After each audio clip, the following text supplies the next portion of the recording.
It is the year 66, barely 30 years after the death of Christ.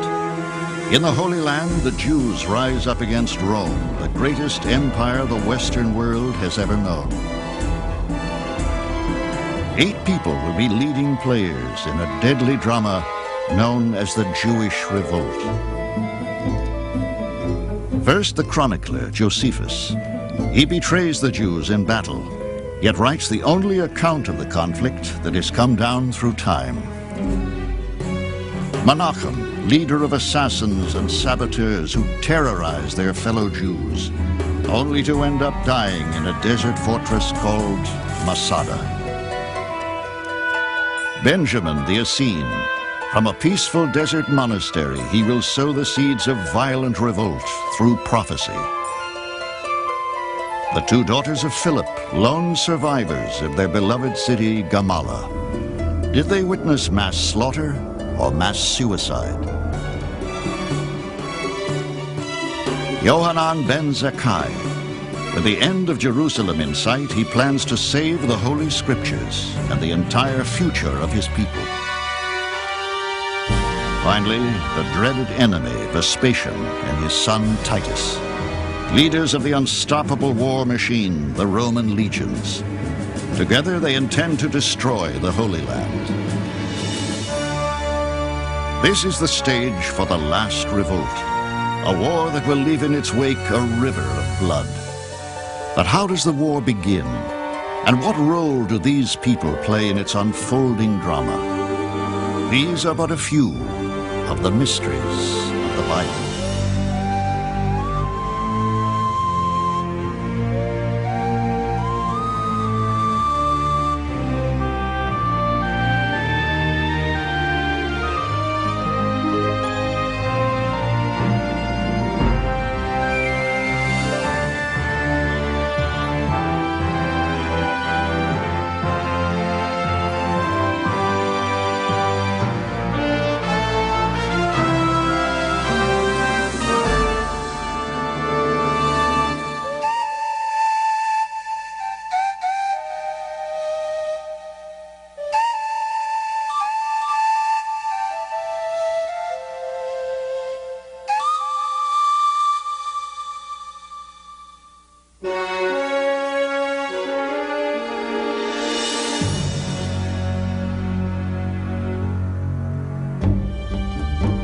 This is a story of oppression and rebellion, a story of struggle and despair, and ultimately, of spiritual triumph.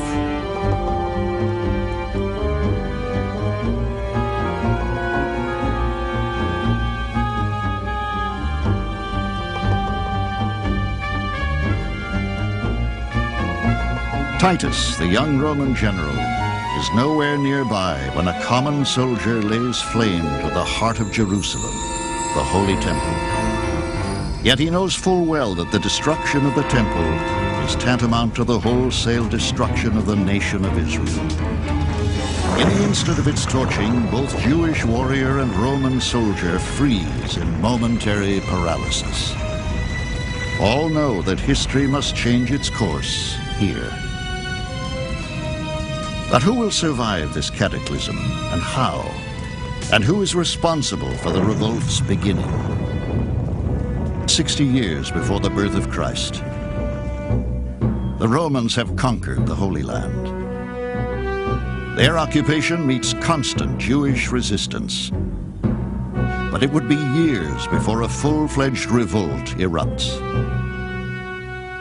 An ordinary man, known simply as Benjamin, son of Joseph, begins a 4,000-foot descent to the lowest spot on earth, the Dead Sea. He leaves behind the wickedness and corruption of Jerusalem for the purifying heat of the desert. There he will join an isolated sect called the Essenes, and there he will foment revolt. Here on desolate cliffs overlooking the Dead Sea, the Essenes have built a self-sustaining monastery known as Qumran. Though secretive and strict, they devote themselves to pure and simple living. They dispense their anger after a just manner and restrain their passion. They are eminent for fidelity and are ministers of peace. Josephus, The Jewish Wars.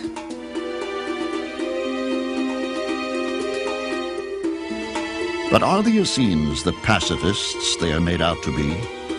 Could Benjamin and his brethren be the ones who ignite the fires of revolution? For some reason, there's a kind of false picture around that the Essenes, this group of sectarians who were devoted to healing and to brotherly love and all this, were somehow pacifists. Now, actually, there's absolutely no evidence for this. Scholars now believe that Essenes like Benjamin may have convinced their fellow Jews to rise up against the Roman Empire.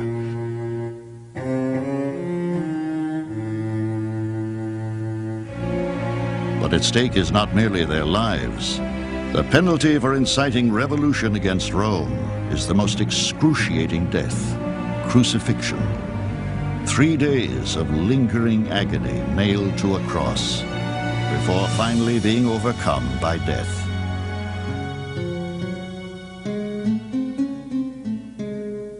In his years at Qumran, Benjamin is taught the virtually sacred craft of writing. He copies holy word and law onto parchment. With his fellow scribes, they create a body of work, the discovery of which will transform the modern world's understanding of the ancients. It will be known as the Dead Sea Scrolls. One of these scrolls speaks of a dark and terrifying expectation of an apocalyptic war. It tells of a decisive battle that will be fought between two groups, the sons of light and the sons of darkness. But are these descriptive terms a secret code for a plan for the revolt? The sons of darkness are described in terms that clearly make them out to be Romans. And the sons of light are clearly the community, the worshiping community and its adherents.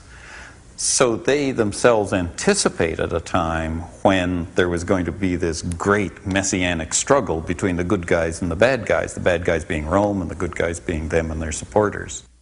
Does Benjamin the Essene, who practices peace but prophesies war, actually ignite the revolt? Some are sharply divided on this question. What we have to realize is that anti-Roman sentiment continued to be cultivated in the Dead Sea Scrolls group. They continued to describe and preach, basically, war and revolution against Rome. So we have to assume that they must have been involved in it. The community itself, within itself, had plenty of vigorous military imagination. And they wrote the war scroll, among other things, about the final battle, the Battle of Armageddon at the end of history. And they knew a lot about warfare, and they seemed to be very enthusiastic to fight this battle, but there is no relationship, in fact, that we know about, between them and the zealots who are fighting the war. As the Roman general Titus leads his legions across the dusty landscape toward Jerusalem, he first undertakes an arduous detour to destroy Benjamin and the Essenes at Qumran. But scholars cannot explain why the Romans attacked them if they were as peaceful as history has made them out to be. The Romans, on their way up to Jerusalem, when they were about to besiege it, took the time and the trouble to go down to the monastery at Qumran and to knock it over so that it finished life during the period of the revolt. Why did they do it? We don't know. We don't know whether there's enough revolutionary activity there that made them do it or whether it was just a part of a mopping up exercise. The role of Benjamin and his fellow Essenes in the Jewish revolt may remain a puzzle forever. But of even greater mystery is their impassioned expectation of one who would one day come to lead them to salvation and redemption. He will be known as the Messiah. Flourishing here in Qumran, messianic fervor would grip the people of Israel. The people's expectation of a Messiah poses a dire threat to Vespasian and Titus. The single most important criterion for the awaited one is that he deliver Israel from all oppressors. Specifically, the Messiah is to crush Vespasian, Titus, and imperial Rome itself. Throughout Roman occupation, many Jewish leaders claim identity as the Messiah, but most would simply pass from history. Then, 35 years before the revolt, one man in particular is referred to by that term. His name, Jesus of Nazareth. His life will inspire millions of followers.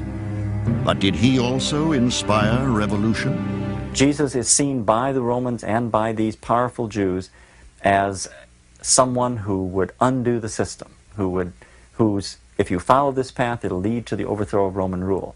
And it's that charge that he's crucified on. Crucifixion is the most severe form of execution, typically meted out to rebels.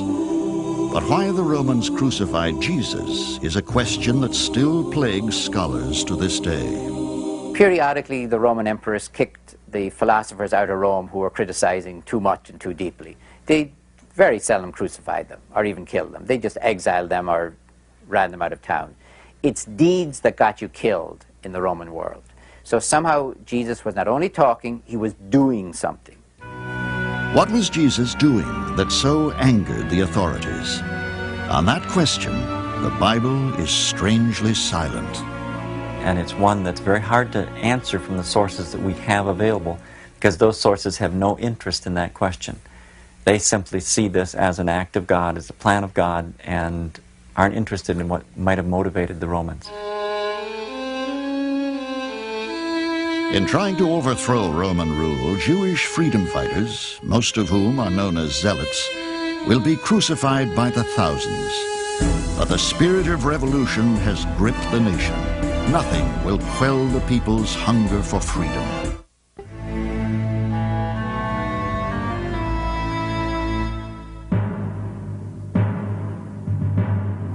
Revolt against the awesome might of Rome is a terrifying proposition. At stake, the very survival of an entire nation.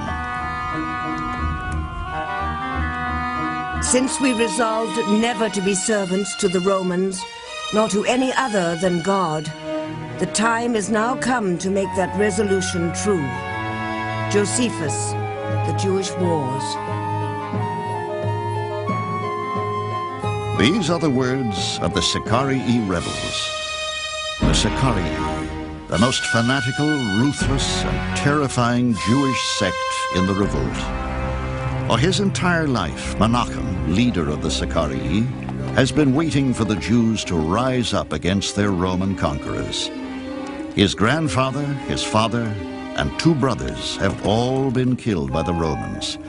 He is consumed by hatred for the empire.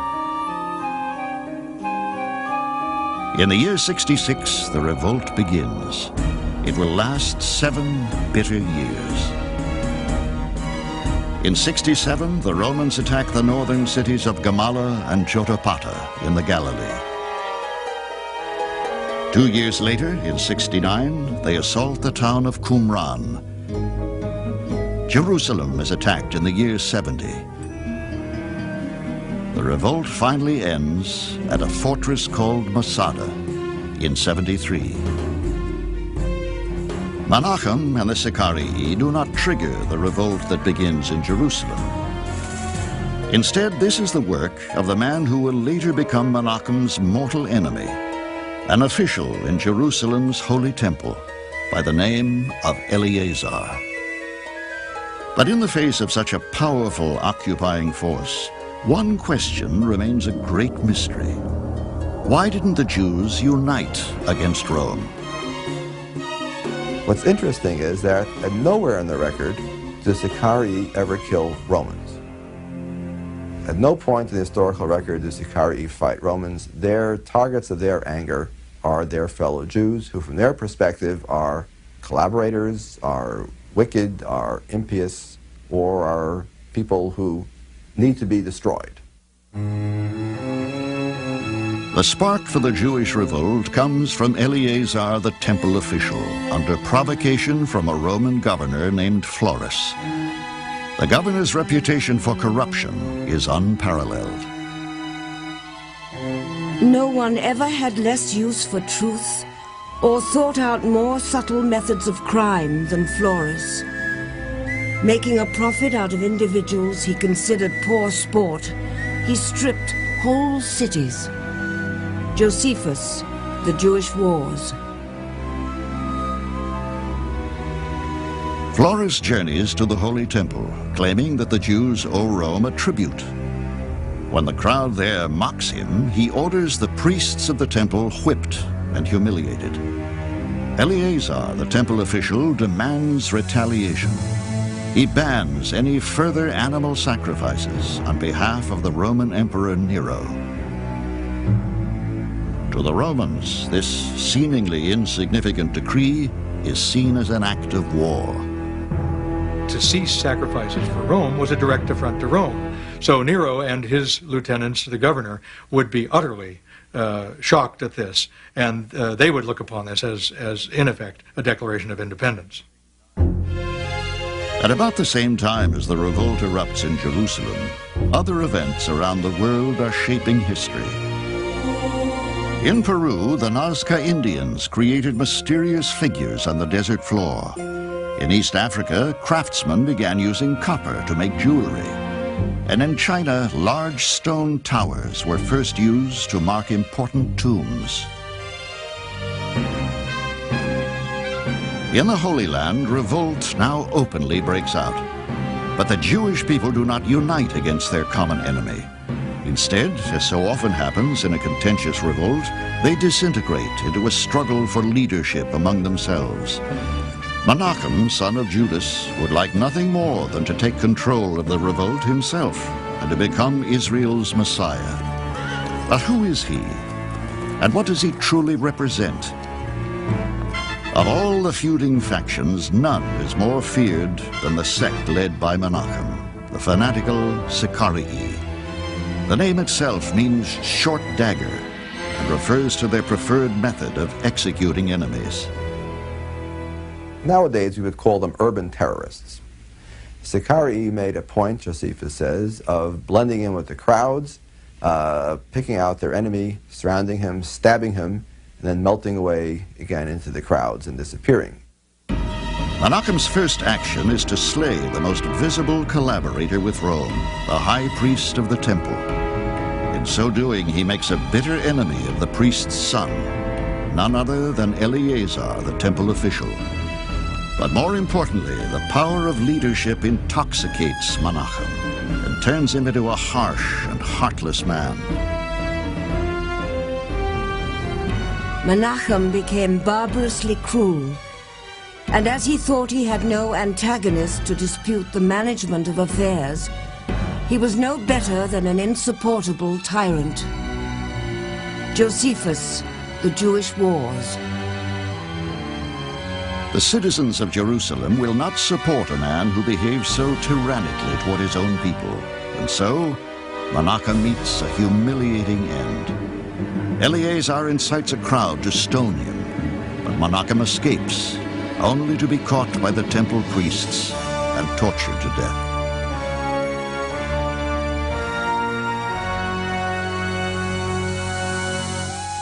Now, without a leader, and only weeks into the revolt, the remainder of the Sicarii turn their backs on the struggle. They desert the city for the fortress of Masada. Their reason, however, has long been a mystery. One possibility is that they were disillusioned, that they felt rejected by the Jerusalemites in the popular revolt. They tried to lead and the people didn't appreciate their leadership. Another possibility is that they maybe got some special revelation. After all, these were intellectuals and probably visionaries, lawyers. And another possibility is that maybe it's simply sour grapes. Ultimately, in the year 73, the forces of General Titus take the Sicarii at Masada, but not alive. The night before the Roman legions stormed the hilltop fortress in what would surely have been a complete slaughter, the Sicarii decide to take their own lives. In so doing, they deny Titus true victory. Though many today admire the Sicarii for their martyrdom, there are those who view them with suspicion. Our admiration for these fighters who were willing to take their own lives rather than to surrender to the Romans, our admiration should be tempered, at least somewhat, by the fact that these Sicarii apparently had spent the entire years of the war holed up in Masada, doing absolutely nothing to contribute to the war effort. Josephus has not a single story wherein the people of Masada come to the aid of their brethren in Jerusalem. Today, some scholars even believe that the revolt should never have been fought. Jewish sources do not admire the revolt. These people were fighting a war which they didn't have to fight. A war which was irrelevant to the ultimate survival of the people. At the start of the revolt, the temple priests retain a tenuous hold on leadership. But they know that Emperor Nero will soon muster his indomitable military muscle against their tiny country. They appoint an aristocratic young man to shore up Jewish defenses in the north, in the Galilee. His name is Josephus. Their selection has repercussions that will resonate through time.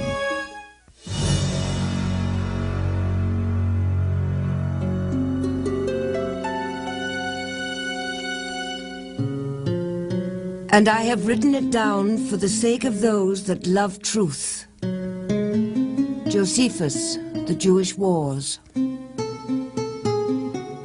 Born a Jew, the man known as Josephus fights only one battle on the Jewish side.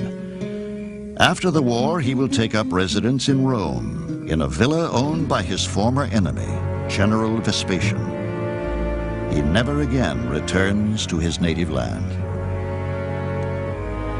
There he writes the only surviving history of the Jewish revolt, an account rife with glaring omissions and mystery. It will captivate but disturb scholars to this day. Josephus is a very slippery fellow. You would not want to buy a used chariot from him. He is a man who clearly looks out for himself under all situations and is capable of not telling the truth or not telling the whole truth when it doesn't suit him.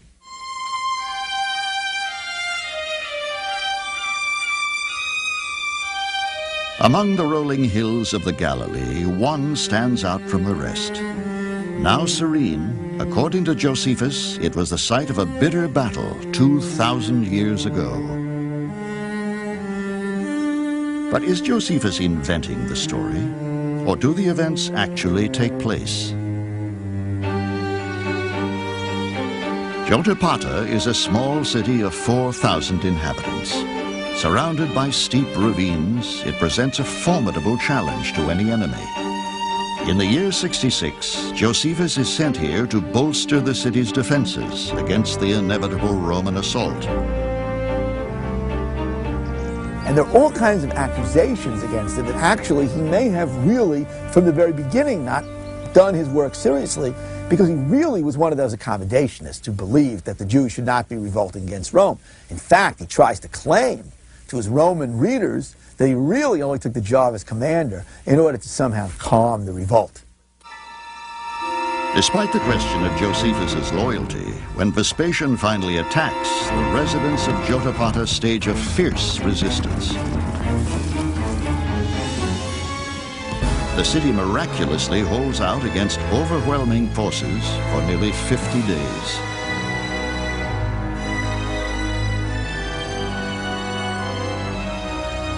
But Vespasian's legions finally penetrate Jotapata.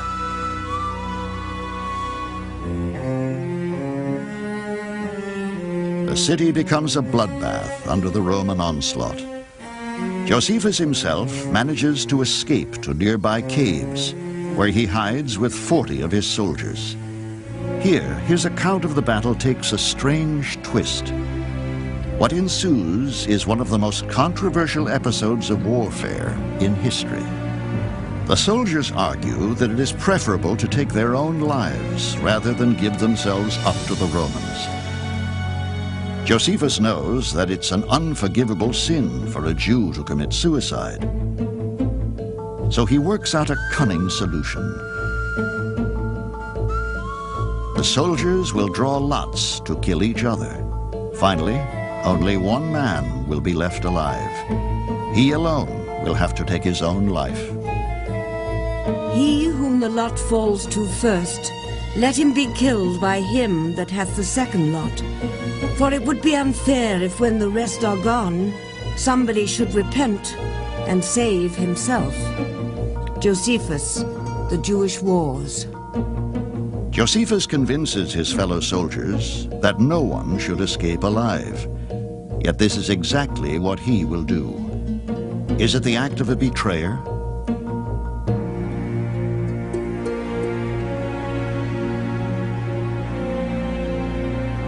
But in his written account, he provides an explanation as to why he himself escapes death by drawing the final lot.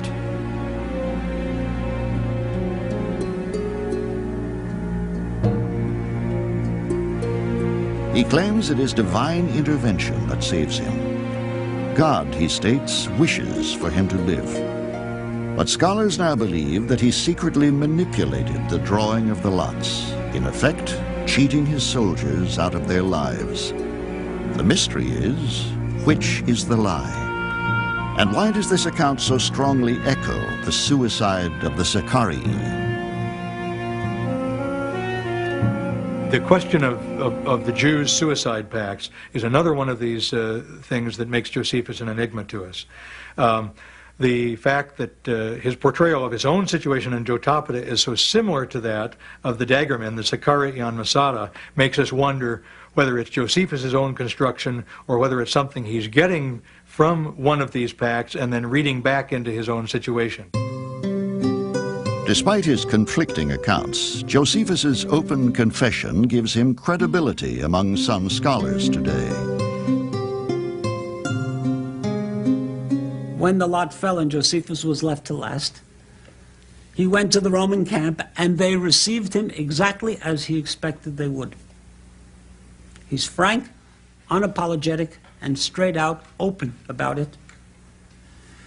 We understand him very well. We don't like him any better, but we understand him very well since he talks about himself in the most dispassionate and unsentimental way.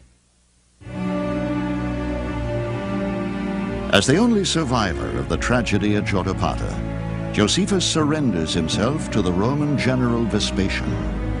By claiming that he has the power to foretell the future, he predicts that the general will eventually become emperor of Rome. Oddly, the general believes him, and Josephus's life is spared. He is sent to Rome and shortly begins writing his two historical accounts. And spent the rest of his miserable life as a Roman stooge, eating off of Caesar's table, writing history, flattering Herod, whom the Romans liked, flattering Vespasian, flattering Titus, the emperors. They were paying his bills.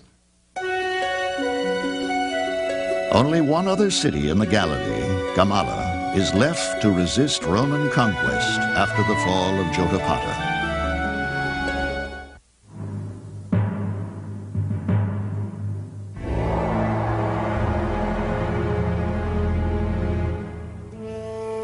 They lay concealed from the sight of the Romans, who otherwise spared not so much as the infants. Josephus, The Jewish Wars.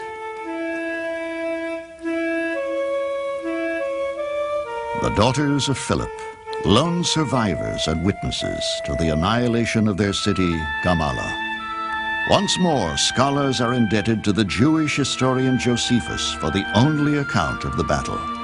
But again, is he inventing the story? Or does he record what the daughters of Philip truly saw? The people had such confidence in the situation of the place that they thought no amount of enemy could overwhelm them. Josephus, The Jewish Wars. The city of Gamala is built along a steep citadel in the Golan Heights. Surrounded by perilous ravines on three sides, it is virtually unassailable. Indeed, its people have already withstood a 7-month siege by the Romans. In the year 67, Vespasian and 3 mighty legions march on Gamala. After a long offensive, the Romans breach the walls and pour into the city. The defenders flee before the charging centurions in the only direction they can, up the hillside. But halfway up, they muster new courage, regroup, and turn on the Romans.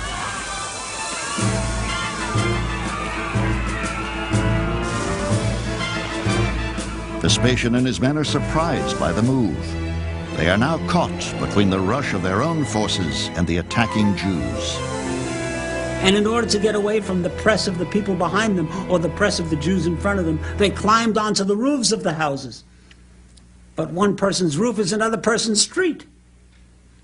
And none of this could take the weight of soldiers on them, and a house fell down under the weight, and as it fell down, it pushed the house underneath it down, and pretty soon the entire city was crashing down the hill, down to the bottom of the ravines, and taking thousands of Roman soldiers with them.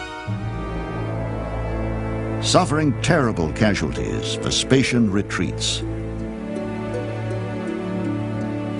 But respite for the few survivors of the city, including the daughters of Philip, is short-lived. The Romans lay siege to the town for another month, and then attack again, this time with renewed vengeance. Once more the townsfolk flee up the hill. Masses of humanity swarm to the summit. Still the Romans come. The family and countrymen of Philip's daughters have no option to choose the unthinkable.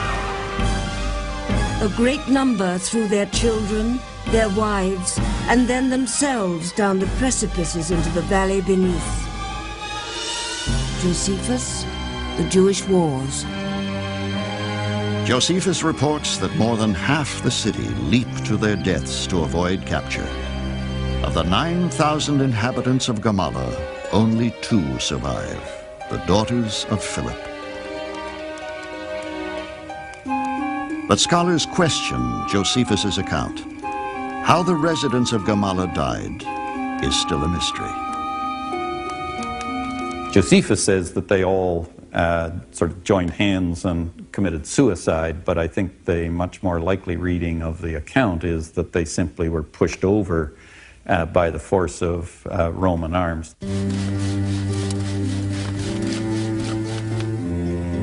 Nevertheless, archaeology confirms much of what Josephus has written about both Gamala and Jotapata.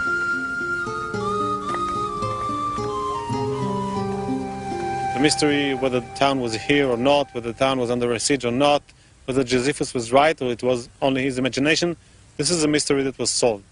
The remains of the war here, the destruction of the town, the abandonment of the town at the 1st century, those are real proofs for Josephus' description.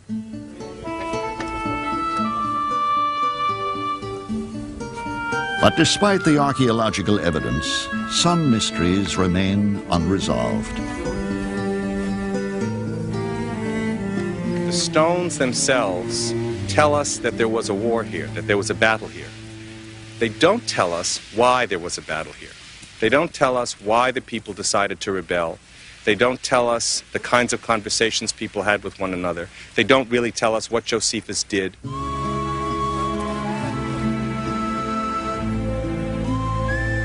Despite his split loyalties and seemingly unscrupulous methods, history owes Josephus a lasting debt for the accounts he left behind.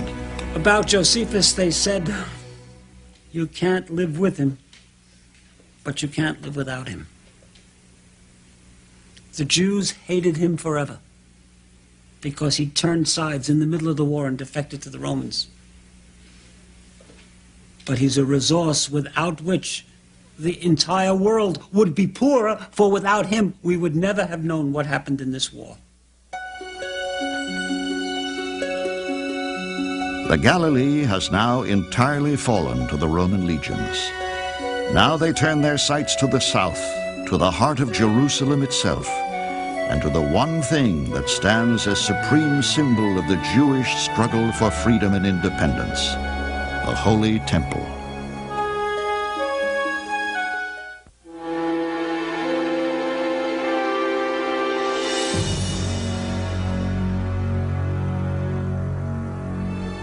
From his modest home near the temple in Jerusalem, Rabbi Yohanan ben Zakkai watches with growing dismay as the city slowly starves.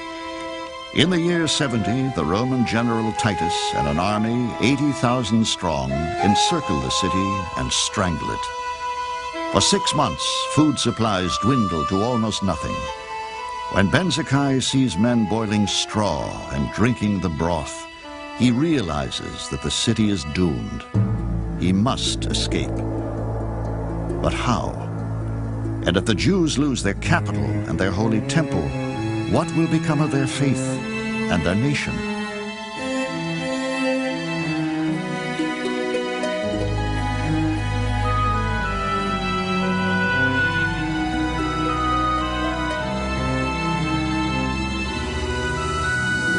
In July, Titus and his legions finally attack. They quickly scale the outer walls of the city and march to the very precinct of the Holy Temple. But do the Romans dare destroy this holiest of places, this sacred institution that has existed long before Rome itself? Titus calls a council to decide. Some advised burning the temple outright. Others, only if the Jews will not surrender. According to the writings of Josephus, Titus resolves to inflict Rome's will only upon the people and not on their hallowed temple. Whether Josephus's account is true remains a mystery.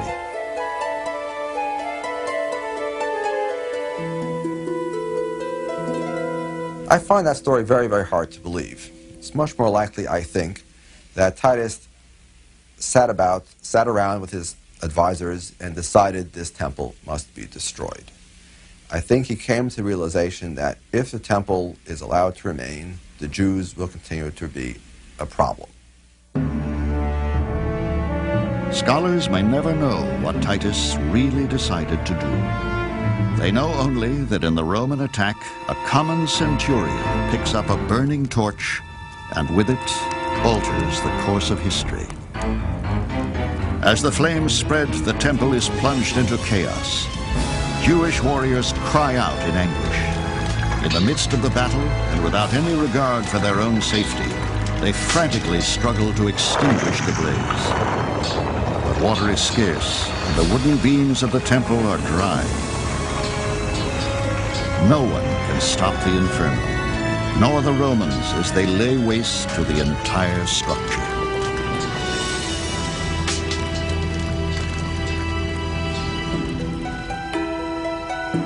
The centurions spare nothing, not even the single most sacred room in all Jewish tradition, the Holy of Holies. This is a room so sacrosanct that only one man, the high priest, is allowed to enter, and even then, but once a year. Curtain over the Holy of Holies was actually pierced with the sword of the Romans. According to Talmudic tradition, the Romans actually did certain acts to purposely defile the Jewish temple, and the destruction took place. The Jews watch their faith, their hopes, and their national identity reduced to ashes.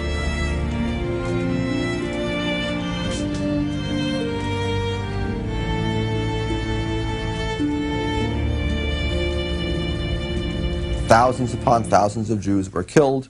Thousands upon thousands of Jews were taken as captives and sold into slavery. The city of Jerusalem was destroyed. Numerous people who survived lost their livelihood. This was a major traumatic event.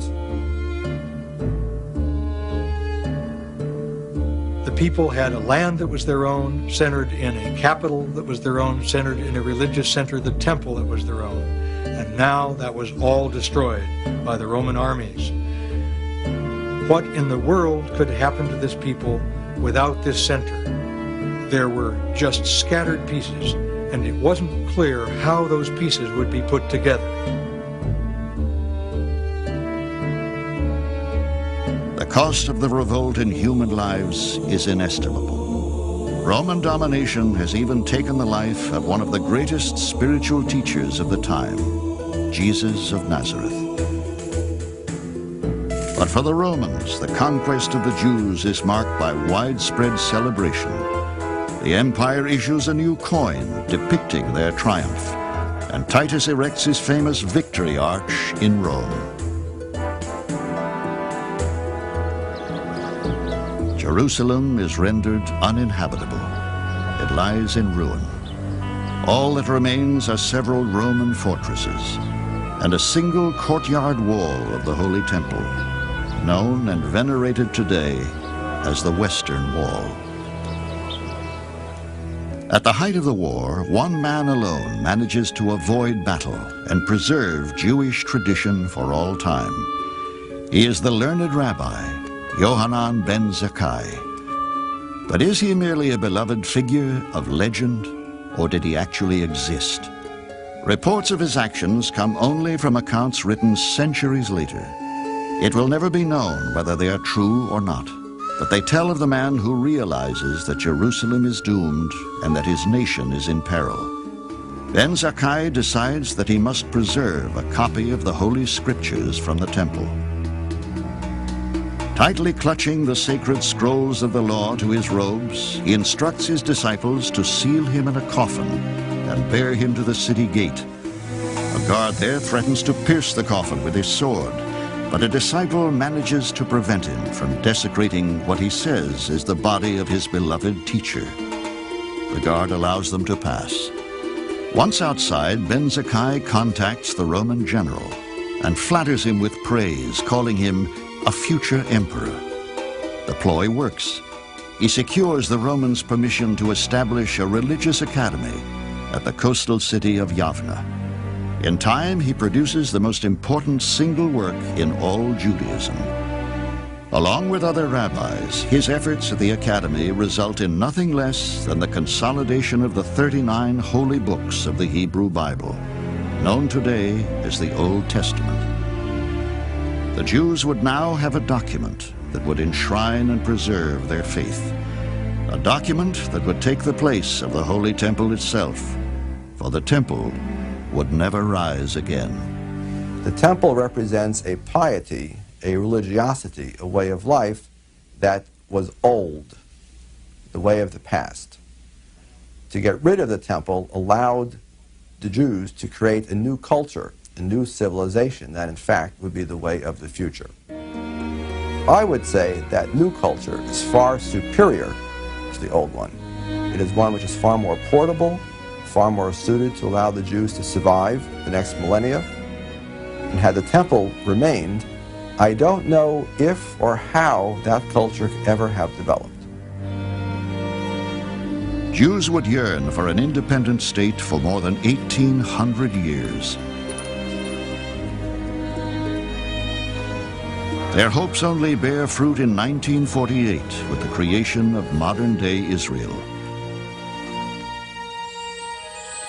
In this saga of a people and a land whose shores have been awash with the blood of countless wars, perhaps the greatest mystery of all may be why the Jews have retained a unified and resilient faith in the face of so much destruction. The answer may lie within the hearts and stories of these people in the Holy Land itself, for each had a role in an epic drama that once played out here almost 2,000 years ago.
It is the year 66, barely 30 years after the death of Christ. In the Holy Land, the Jews rise up against Rome, the greatest empire the Western world has ever known. 8 people will be leading players in a deadly drama known as the Jewish Revolt. First, the chronicler, Josephus. He betrays the Jews in battle, yet writes the only account of the conflict that has come down through time. Menachem, leader of assassins and saboteurs who terrorize their fellow Jews, only to end up dying in a desert fortress called Masada. Benjamin the Essene, from a peaceful desert monastery, he will sow the seeds of violent revolt through prophecy. The 2 daughters of Philip, lone survivors of their beloved city, Gamala. Did they witness mass slaughter or mass suicide? Yohanan ben Zakkai. With the end of Jerusalem in sight, he plans to save the Holy Scriptures and the entire future of his people. Finally, the dreaded enemy, Vespasian, and his son Titus. Leaders of the unstoppable war machine, the Roman legions.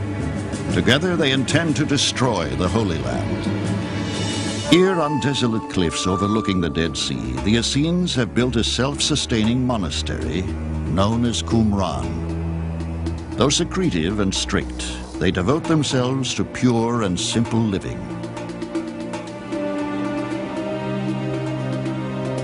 They dispense their anger after a just manner and restrain their passion. They are eminent for fidelity and are ministers of peace. Josephus, The Jewish Wars.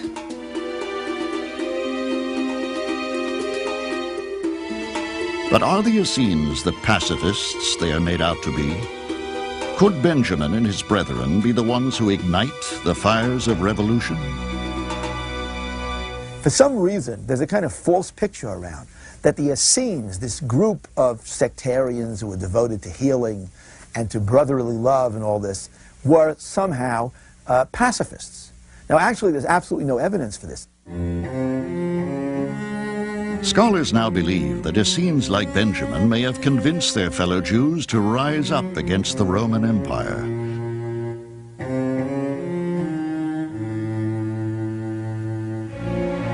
But at stake is not merely their lives. The penalty for inciting revolution against Rome is the most excruciating death, crucifixion. 3 days of lingering agony nailed to a cross before finally being overcome.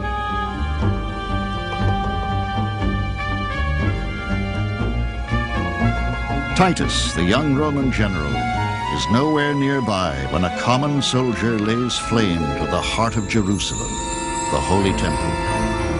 Yet he knows full well that the destruction of the temple is tantamount to the wholesale destruction of the nation of Israel. In the instant of its torching, both Jewish warrior and Roman soldier freeze in momentary paralysis. All know that history must change its course here. But who will survive this cataclysm, and how? And who is responsible for the revolt's beginning? 60 years before the birth of Christ, the Romans have conquered the Holy Land. Their occupation meets constant Jewish resistance. But it would be years before a full-fledged revolt erupts. An ordinary man, known simply as Benjamin, son of Joseph, begins a 4,000-foot descent to the lowest spot on earth, the Dead Sea. He leaves behind the wickedness and corruption of Jerusalem for the purifying heat of the desert. There he will join an isolated sect called the Essenes, and there he will foment revolt.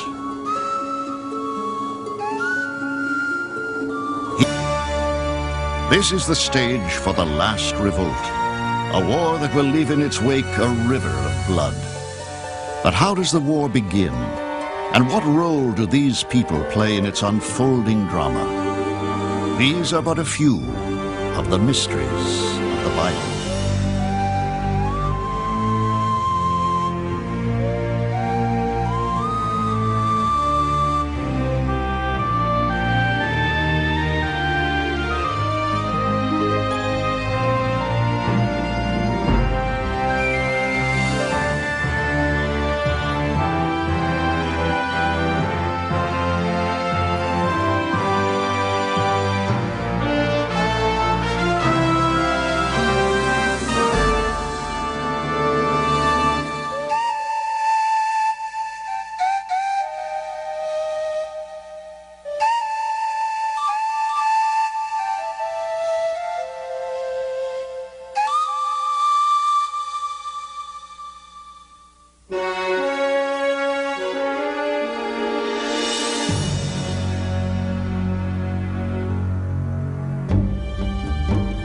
This is a story of oppression and rebellion, a story of struggle and despair, and ultimately, of spiritual triumph.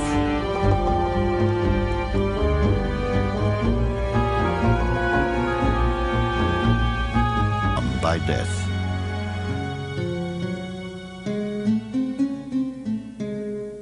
In his years at Qumran, Benjamin is taught the virtually sacred craft of writing.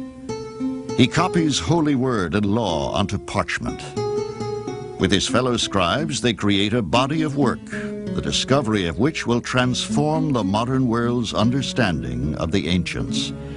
It will be known as the Dead Sea Scrolls. One of these scrolls speaks of a dark and terrifying expectation of an apocalyptic war. It tells of a decisive battle that will be fought between two groups, the sons of light and the sons of darkness. But are these descriptive terms a secret code for a plan for the revolt? The sons of darkness are described in terms that clearly make them out to be Romans. And the sons of light are clearly the community, the worshiping community and its adherents. So they themselves anticipated a time when there was going to be this great messianic struggle between the good guys and the bad guys being Rome and the good guys being them and their supporters. Does Benjamin the Essene, who practices peace but prophesies war, actually ignite the revolt? Some are sharply divided on this question. What we have to realize is that anti-Roman sentiment continues.